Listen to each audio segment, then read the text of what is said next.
importância ainda maior em tempos de pandemia. A gente está em pandemia de um vírus que tem sintomas respiratórios, né? De um vírus que, enfim, em algum momento foi chamado até de gripezinha, depois foi crescendo, chegou um momento que a gente viu realmente uma complicação maior, ninguém esperava que fosse complicar tanto, e a gente está chegando no inverno, né? O inverno começa na próxima segunda-feira e aumenta as ocorrências de infecções vias aéreas superiores, independente de Covid. A gente já tem todos os anos essa questão, e entender quais são as principais doenças do inverno, quais sintomas apresentam e como evitá-las é essencial para a sua qualidade de vida. A gente conversa no programa de hoje com o doutor Arthur Greenfield, otorrinolaringologista, que fala um pouco pra gente a respeito disso, né? Doutor, muito bom tê-lo aqui conosco mais uma vez, satisfação sempre recebê-lo aqui em nossos estúdios. Eu queria começar falando justamente isso, quando que a pessoa deve acender o sinal de alerta? Por exemplo, eu tenho rinite alérgica, né? Enfim, já muito bem controlada, depois da própria rinoceptoplastia que eu passei, me ajudou muito. Mas eu tenho essa alergia, então volta e meia, quando eu passo pelo choque térmico, o tempo esfria um pouco, e aqui já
resfriado.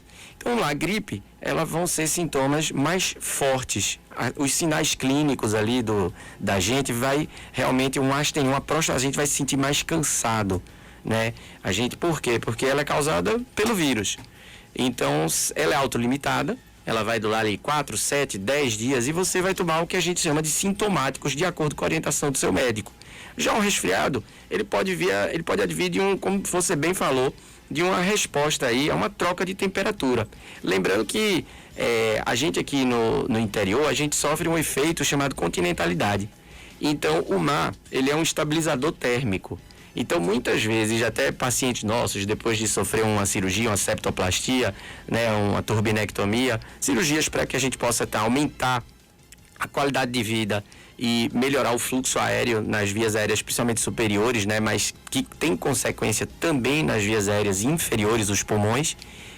Quando vão para o mar e janeiro, fevereiro, na época de verão, doutor, no mar eu melhorei ali perto da praia, quando dá, né? Exatamente, por conta dessa situação de alguns componentes daquela região ali e da estabilidade térmica. Mas a parte alérgica, né? Como você falou, eu melhorei muito, né? Minha parte obstrutiva, mas a parte alérgica, ela realmente predomina, né? Ela não tem ainda, a gente não tem uma cura para isso, mas a gente tem um controle efetivo. Então, eu costumo dizer que é um tratamento. Se você chegar para mim, Arthur, olha, eu tinha, dos 12 meses anuais, eu tinha uma crise 2 vezes por mês. Ou seja, você vai ter 24 crises aí no ano. Eu agora, depois do tratamento, eu tô tendo 10 crises, ou 5 crises. Então, a gente julga isso aí como realmente uma efetividade de tratamento, um sucesso. Pois é, e nesse período de inverno que a gente está entrando, no caso das alergias, eu falei de rinite alérgica, mas eu acredito que existam outras também. Essas alergias respiratórias, elas são potencializadas também, doutor, de alguma forma? Perfeito, né? Esse ano eu tenho acreditado que em relação a uma parte assim, mais daquelas fogueiras de rua, daquela situação que a gente vê todo ano na prática mesmo médica, no consultório, a parte da fumaça, do aumento do que a gente chama radical livre. Então, por exemplo, eu estou aqui conversando com você e saiu uma poeira desse ar-condicionado. Tocou no meu nariz, no nariz de Arthur, não deflagra nenhuma reação inflamatória, porque eu, por algum motivo, eu não tenho esse tipo de reação. Já Ana ou Fernando podem ter. Então, essa reação inflamatória, que a gente chama de rinite, que tem vários tipos, né? De rinopatia, que a gente chama inflamatória crônica. Então, ela pode ser realmente potencializada pelo aumento da quantidade de fumaça, que são as fogueiras aí do nosso São João. Então, eu acho bacana e rápido, fácil, que quem tem esse tipo de propensão, claro, se puder permanecer mais afastado possível, é o indicado, mas que procure antes o seu médico, o seu otorrino, para que ocorra uma prevenção desses sintomas, tá? Por exemplo, uma dica mais efetiva: comprem soro fisiológico e tenham sempre no bolso, porque após a exposição a uma fogueira, uma poeira, então lavem o nariz. A atitude de lavar o nariz, ela pode prevenir, por ação mecânica mesmo, vários tipos de doença. Lembre que o nariz é a porta de entrada do nosso corpo, né? Pois é importante falar isso, porque eu já ia perguntar, poxa, é uma questão cultural, mas e aí, como é que faz? Muitas vezes a pessoa que é alérgica, a família toda está ali em volta da fogueira, na fazenda, no sítio, e aí vai se isolar ou vai... Bacana, que já tem, você consegue também, claro, você não vai impedir de ter alergia, mas você pode atenuar bastante isso, né? Podemos. E existe também para aquela pessoa que, vamos dizer assim, olha, eu sei que hoje eu vou ali na casa de um amigo, vou para o sítio da minha família, né? E a gente vai fazer uma fogueira. Como é que eu posso me prevenir? Então a gente pede que pelo menos 48, 72 horas antes, procure seu médico, lança mão de alguns tipos de medicamento, de forma a não criar, a não ter o gatilho dessa reação inflamatória, né? Existem alguns géis nasais também muito bacanas que eles encapam essa mucosa, impedindo que esses fatores alérgicos, a gente chama de alérgenos, né? Tentem penetrar nessa mucosa. Então, assim, a gente tem uma gama de medicamentos disponíveis aí no mercado que podem ajudar a gente a passar de forma melhor por esse período. As alergias, de alguma forma, podem evoluir para outra situação, doutor? Porque a gente nota muitas vezes, eu estou tirando o meu próprio caso, eu tenho rinite alérgica e às vezes o que começa como uma crise de rinite vira gripe, ou na verdade era gripe, eu pensava que era rinite, não sei muito bem se uma coisa pode ter relação com a outra, mas pode evoluir de alguma forma? Pois é, por exemplo, vamos lá. Vou voltar para aquele exemplo que uma poeira aqui saiu do ar-condicionado e tocou no nariz de uma pessoa que é propensa, né, a isso. Uma das reações da nossa mucosa, né, a mucosa dos seios da face, onde a gente tem a sinusite, que é a inflamação dos seios faciais, ela é igual à da fossa nasal mesmo, onde a gente toca com o dedo. Então isso deflagra uma reação, e uma das reações é o aumento da secretividade. A gente fica com a famosa coriza. Então, se a gente não consegue debelar essa coriza, muitas vezes essa coriza ela vai se acumular nos seios da face e ela pode virar por um meio de cultura para a bactéria crescer, geralmente entre 4, 5, 7 dias aí do início de uma gripe, aquele famoso gripe mal curada ou resfriado mal curado, né? E aí se torna realmente uma sinusopatia pelo meio de cultura bacteriana, e aí você às vezes tem que entrar com o antibiótico, o antimicrobiano. Uma pergunta muito frequente, vou puxar o gancho aqui, Fernando, no consultório doutor, eu tenho sinusite ou eu estou com sinusite? Então, realmente, existe a sinusopatia crônica. Essa, muitas vezes, tem que ser feita alguns procedimentos cirúrgicos para aumentar mesmo a permeabilidade aérea nessa região. E você está com sinusite. A sinusite que você está, ela pode ser viral, como a gente bem falou, causada pelo próprio vírus da gripe. Então não adianta ser tratada com antimicrobianos, né? Com os antibióticos. Então a gente tem que aí saber diferenciar e lembrar que o medicamento ele faz mal para o fígado, para o rim, né? Então a gente tem que ter assim um certo controle sobre o que agir. Bom, falando especificamente desse período, doutor, de inverno, quem tem asma, amidalite, doenças que precisam conviver com ela, né? em algum momento, elas também tendem a aparecer os sintomas, a crise de asma, de amidalite, tendem a aparecer com mais frequência nessa época também? Se você respira mal, muitas vezes você vai incumbir num processo também inflamatório de vias aéreas inferiores. Então, quando você respira melhor, né, você precaver esse tipo de situação. Já as amidalites, como a gente percebeu assim na prática médica, que elas diminuíram um pouco, tá, no nosso consultório. Por quê? Por conta da aglomeração. Então a amidalite ela é transmitida basicamente feito o Covid ali no contato, né? Aquela famosa mononuclear, a famosa doença do beijo. Então quando a gente tem, né, as festas, as farras que a gente tanto quer voltar, as amidalites elas são advindas mais ou menos disso aí. Então eu acredito que nessa época, pelo fato das famílias elas estarem mais isoladas, eu acredito que todo mundo vá mais para o sítio de família depois de ser testado, aquela coisa toda, né, que como a gente tem visto na prática, eu acredito que não vai ser um grande problema para a gente aqui em Feira de Santana, não.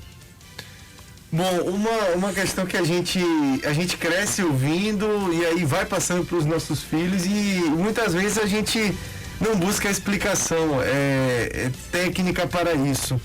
O famoso menino com o pé no chão, que a mãe bota uma sandália que o tempo está mais frio, bota uma sandália que o tempo está mais frio. A gente cresce ouvindo isso, eu cresci ouvindo isso, e você acaba passando para os seus filhos também. Qual a importância nesse sentido, né? Eu falei o pé no chão até com uma forma até de figura de linguagem, mas isso também acontece, mas de botar um agasalho, de deixar o corpo mais aquecido nesse período. Qual a importância disso e se isso tem de fato alguma relação? Tem.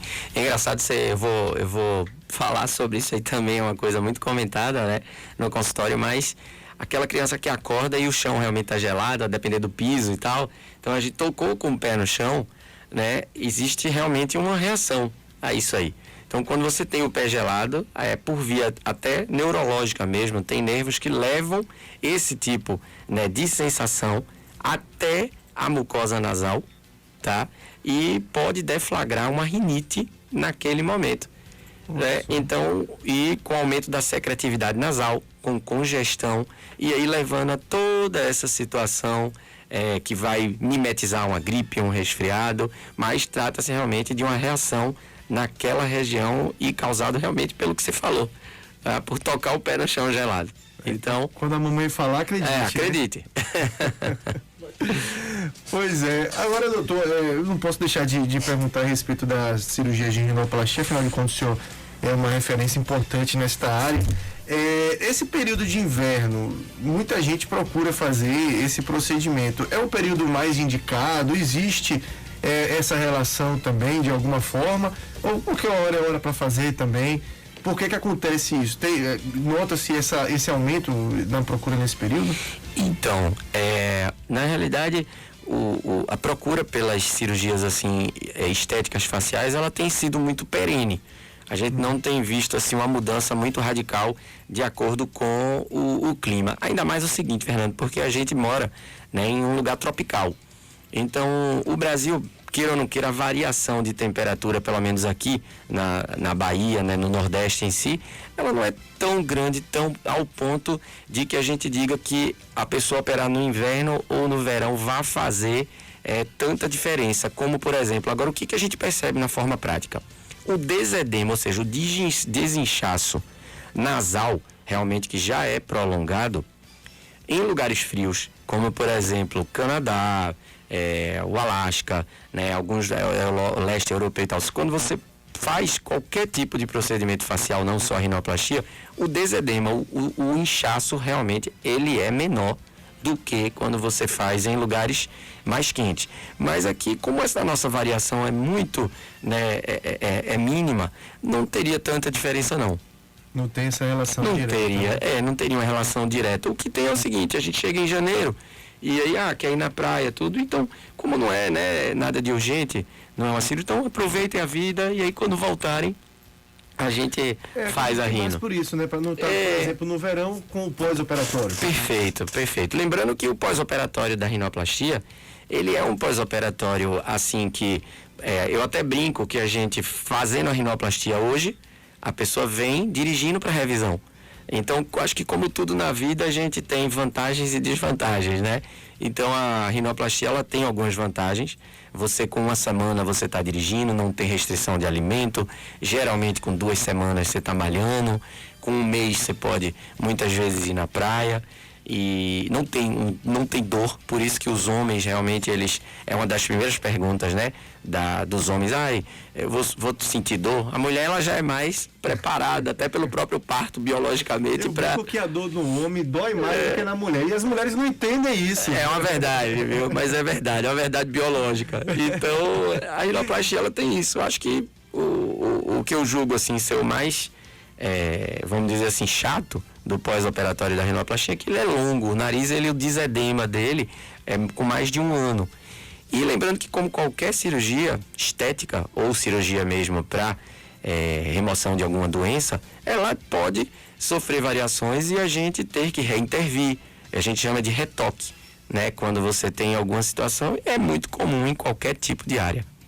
E essa cirurgia, a rinoplastia, doutor, de alguma forma ela também ajuda nessa questão das alergias crônicas?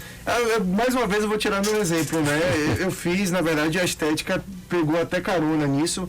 Eu tinha um desvio de septo importante que não respirava muito bem, eu era respirador mais bucal. E para recuperar a função do nariz, precisou fazer a cirurgia. E a estética também aproveitou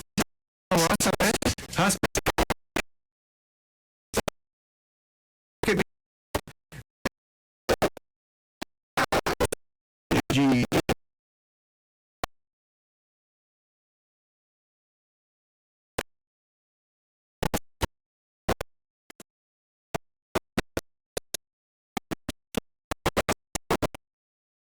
Né, que você está falando, né,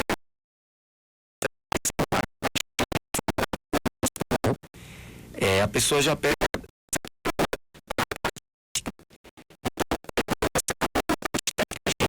promove a função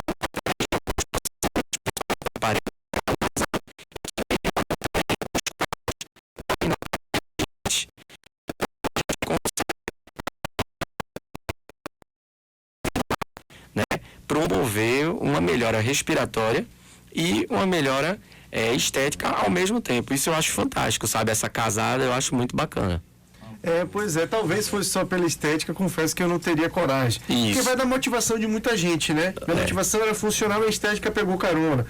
Já tem gente que é o contrário, muitas vezes tem um incômodo com o nariz, quer corrigir e tem um problema nasal que nem liga, mas depois vai ver a qualidade de vida, né? O quanto que isso mexe com a qualidade de vida das pessoas, doutor? Perfeito. A gente escuta muita coisa boa, né? É claro que sempre tem aquela situação no consultório. Você, muitas vezes, o paciente, ele não gostou da parte estética, então a gente vai promover, às vezes, uma segunda cirurgia para dar um retoque numa situação, né? Isso realmente é uma situação bacana, rápida, fácil, muitas vezes. Mas é muito bacana a gente no consultório, a grande maioria das vezes, a gente escuta que, além da parte estética, olha, eu tô me sentindo mais bonito, eu tô com um vigor melhor, eu tô mais empoderada, né? Então, minha qualidade de vida melhorou, né? Tanto na parte estética quanto na parte funcional. Hoje eu corro melhor. Aqui em Feira de Santana, com essa tradição grande dos grupos de corrida, os grupos de bike, eu acho maravilhoso. A gente tem sido bem procurado a respeito disso aí, porque lembrando também que tem uma relação do nariz direta com a parte cardiorrespiratória, ou cardiovascular também. Então, você respirando mal, o coração, ele muitas vezes ele tem que trabalhar mais rapidamente, né, e mais forte do que ele deveria, para suprir essa necessidade de pouco oxigênio que está entrando pelo ar. Olha só. Então, você previne, muitas pessoas, às vezes até são encaminhadas de pneumologistas, de cardiologistas, que aqui em Feira de Santana a gente tem brilhantes médicos. A medicina aqui em Feira de Santana realmente é bacana. Então, a gente tem essa análise dos cardiologistas, dos pneumologistas e outras especialidades que pedem para que seja realizada a cirurgia funcional, que hoje é uma cirurgia que não tem cortes externos, é uma cirurgia em 20, às vezes até menos, 20, 30 minutos, tá? É rápida, a pessoa com 2 horas depois, 3 horas depois da cirurgia em casa, não precisa ficar muitas vezes, ser um caso contundente. Então é muito bacana. Então, a cirurgia que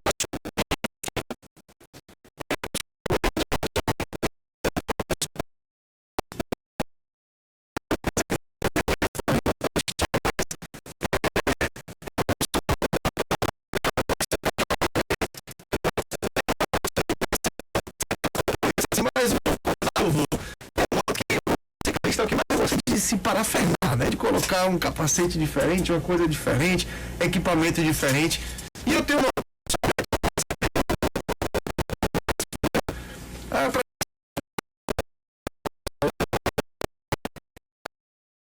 de alguma forma, porque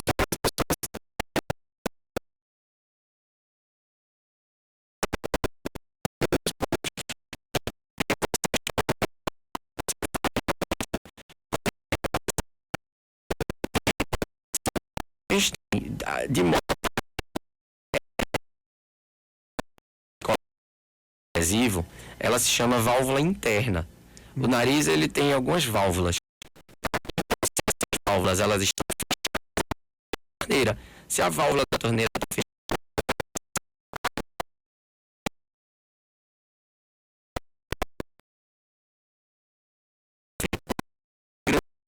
tá? Da entrada de ar. Então, se você tem ela mais fechada um pouco, ela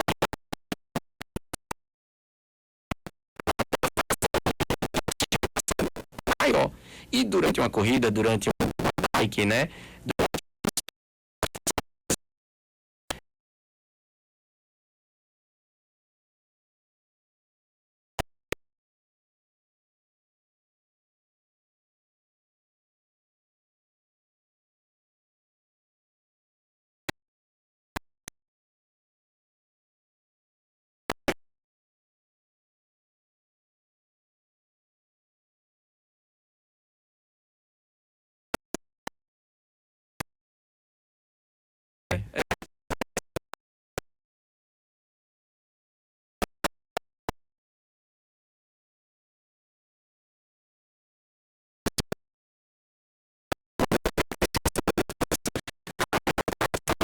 Que eu porque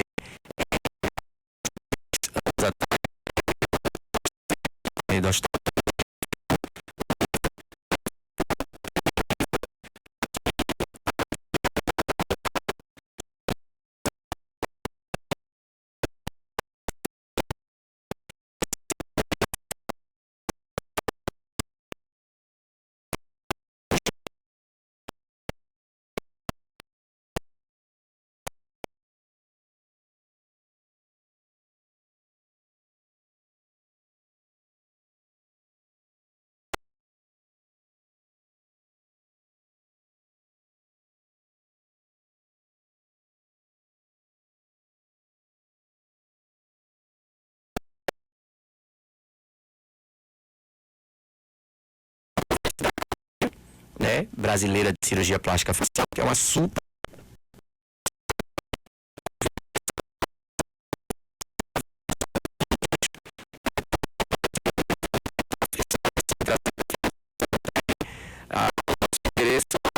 com o preceptor do Hospital Otorrinos aqui de Feira de Santana carimbado no livro. Felicidade. Pois é, muito bacana a gente ter referências nessa área que o senhor falou. A medicina em Feira de Santana é muito legal, muito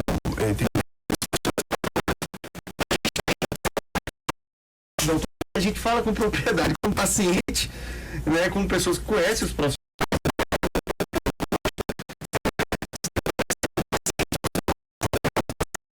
e amigos, né, e é muito legal poder falar um pouco disso, né, dessas referências que a gente tem em cada área. E a Otorrinos é uma referência importantíssima na área da otorrinolaringologia. Doutor Arthur,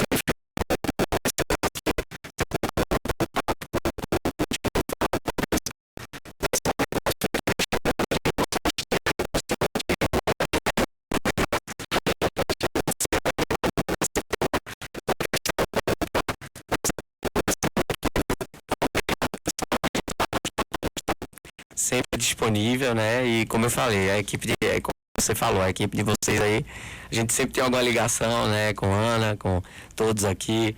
E é uma felicidade estar com vocês. Pois é, conversamos com o Dr. Arthur Greenfield, ele é otorrinolaringologista, falando um pouquinho sobre esse período, né, mais frio que vem chegando e de que forma que isso vai também influenciar na vida das pessoas. São 6 horas e 48 minutos em Feira de Santana, vamos